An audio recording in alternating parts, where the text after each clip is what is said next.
கதை சொல்றேன். இல்லை நான் சொல்ல அந்த கதை. சிபி சித்தரசன் நம்ம கட்சியில் ஒரு பெரியவர் இருந்தார். இந்த மாதிரி கதை சொல்றதுல அவர் கெட்டிக்காரர். அவர் சொன்னாரு, இன்னைக்கு நம்மளை சொன்னா ஒருத்தர் சொன்னான்ல, நம்ம நாகரிகம் இல்லாதவர் என்ன. அதுக்கு அவர் சொன்னாரு, ஒரு மாட்டுக்கு நோய் வந்துதான். நோய் வந்து உடம்பெல்லாம் சீர் வச்சு புழு உதிர்தான். அந்த மாட்டுக்கிட்ட எவனும் போக முடியாதான், அவ்வளோ நாத்து அடிக்குதான். அவன் ஒருத்தர் என்ன சொன்னானா, அந்த மாட்டை ஒரு இடத்துல கட்டிட்டு ஒருத்தர் சொன்னானா, இந்த மாட்டுக்கிட்ட மட்டும் எவனா போயிட்டு வந்துடுறா, அதை தொட்டுட்டு வந்துடுறா, 1000 ரூபாய் கொடுக்குறேன்னா. ஒருத்தர் வேகமா போனானா தொடர்றதுக்கு, அந்த நாத்தை பொறுக்க முடியாம ஓடி வந்துட்டான். 1000 ரூபாயும் வேணா ஒண்ணு வேணாம். இன்னொருத்தர் கொஞ்சம் போனானா, எப்பா என் குடல் வந்துட்டானா. இந்த 4 தமிழ்நாட்டுக்காரன் பூரா ஓடி வந்துட்டானா. ஒரு வடநாட்டுக்காரன் அங்க இருந்தானா, நான் தொடறேன், போய் தொடறேன். இவன் போனா பாருங்க, அந்த மாடு அறுத்துட்டு ஓடி போயிட்டான். எல்லாம் இவன் நாத்தம் தாங்காம மாடு அறுத்துட்டு ஓடி. அந்த மாதிரி நாத்தம் பிடிச்சவனு நீங்க எங்களையா சொல்ற நாகரிகம் இல்லாதவன், நாகரிகம் இல்லாதவன். எலி மயிரினால் செய்து விட்டா சொல்ற. உலகத்தில் தமிழர் எல்லா நாட்டையும் ஆண்டு இருக்காண்டா. நான் இப்போ எல்லா, நீங்க வியட்நாம்ல போய் பார்த்தேன். வியட்நாம் அங்க ஒரு கோயில் கட்டியிருக்காங்க. இன்னைக்கு இருக்கு, இனமாறு இருக்கு, எல்லா ஊர்களும் இருக்கு. தமிழர் ஆண்டான். அப்பெல்லாம் நாகரிகம் தெரியாதவர்கள். இப்போ என்ன, நாகரிகம் தெரியாதவர்கள் தான். ஒருத்தன் 5 பேரை கல்யாணம் பண்ணிக்கிறான். நான் சொன்னா கோச்சுக்காதீங்க. நாங்க ஒருத்தன் ஒருவருக்கு ஒருத்தி, அவ்வளவுதான். கதவு சாத்திருக்கோம். அவன் அப்படி இல்லை. 5 பேர் இருந்தாலும் 10 பேர் இருந்தாலும் ஒருத்தியை தான் கல்யாணம் பண்ணிக்கலாம். இது அவன் நாகரிகம். ஒருத்தன் போயிட்டான்னா ஒருத்தன் வருவான், இன்னும் மாடா இருக்கிறாங்க, இன்னும் மாடா இருக்கிறான். அதான் 10 வயசு பாருங்க, பொறுத்தான் போடுங்க. கல்யாணம் 5 பேருக்கு ஒருத்தர் கல்யாணம் பண்ணிக்கலாம். இதான் நார்த் இந்தியாவின் சட்டம். ஒருத்தர் 5 பேர்னா ஒருத்தன் போயிட்டான்னு வச்சுக்கோ, 4 பேர் என்னோட இன்னும் பண்ணி இருக்கிறான், இன்னும் பண்ணி இருக்கிறோம். நாக்கை இந்த நாட்டை விடுத்த நாகரிகத்துக்காரா எங்களை பார்த்து நாகரிகம் இல்லாத சொல்ற. நாக்கு அறுத்து போடுவான் தமிழ, ஜாக்கிர. அதான் சொன்னாரு எங்க தளபதி, ராவடக்கம் தேவை. யாரு மகன்டாது? கலைஞருடைய மகன். 5 நெஞ்சம் இருக்கணும். அண்ணா மெல்ல அடிப்பார். அவங்க சொல்லுவாங்க, நீ வந்து அவசரமா பண்றேன்னு. No, my steps are measure அப்படின்னா. அது அவருடைய பாவம். அண்ணாவினுடைய பாவம் எப்படின்னா, எனக்கு உரசி பார்த்து பழக்கம் இல்லை, ஒதுங்கி போய் தான் எனக்கு பழக்கம். இது அண்ணாவினுடைய பழக்கம். கலைஞருடைய பழக்கம்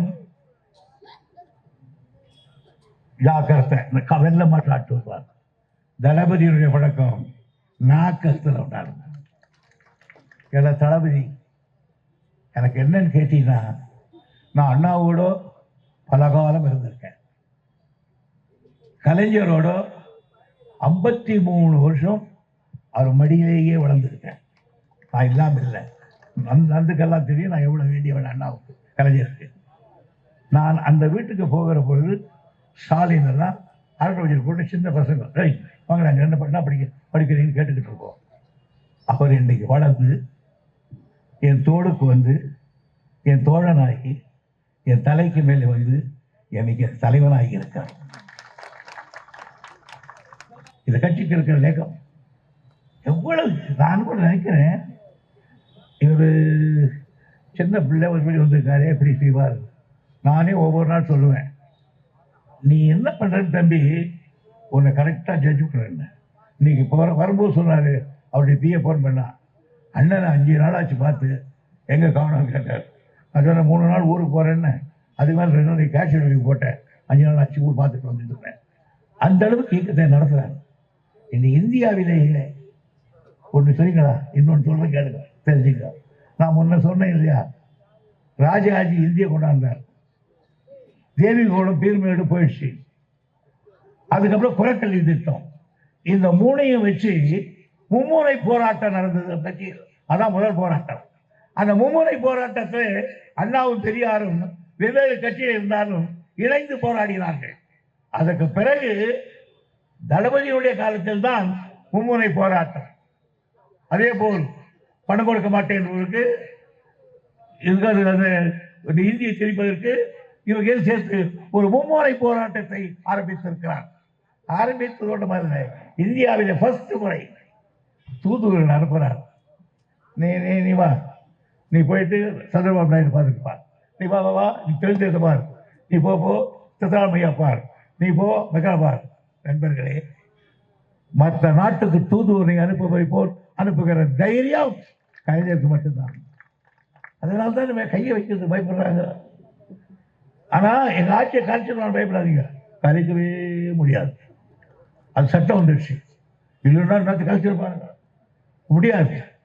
ஆகையினால் இந்த ஆட்சிக்கு நாங்கள் என்ன செய்ய, எங்களால் முடிஞ்சது செய்திருக்கிறோம், முடியாதுன்னு சொல்லியிருக்கிறோம். எந்த மக்கள் அழ வைச்சிருக்கிறோம். ஆனால் இப்போ எப்பொழுது தாய்மார்களை பொறுத்தவரையில் ஒரு சாட்டிஸ்ஃபேக்ஷன். இது 2 இருக்கிறது மிச்சமாக ஊசி அவங்க பணம் கொடுத்துட்டு போகிறோம். அவங்களுக்கும் இந்த வாட்டி போகிறாங்களே 3 நாள் வேலை திட்டத்துக்கு, அதுக்கு வேண்டிய மத்தியத்துக்காரர் கேட்டுக்கிட்டு இருக்கோம். 60,000 கேட்டுக்கணும், 60,000 கோடி அவன் தான் கொடுக்கணும், அதையும் கொடுக்க மாட்டேன்னு இருக்கான். ஆகையால் இந்த ஆட்சியினுடைய நோக்கத்தை பொறுத்தவரையில் நாங்கள் நேர்மையாக ஆளணும்னு நினைக்கிறோம். ஆனால் எங்களை குழவிக்குள்ள கை வச்ச மாதிரி நார்த் இந்தியன் மாற்றிக்கொள்ளக்கூடாது. இது மோடிக்கு தெரியும்.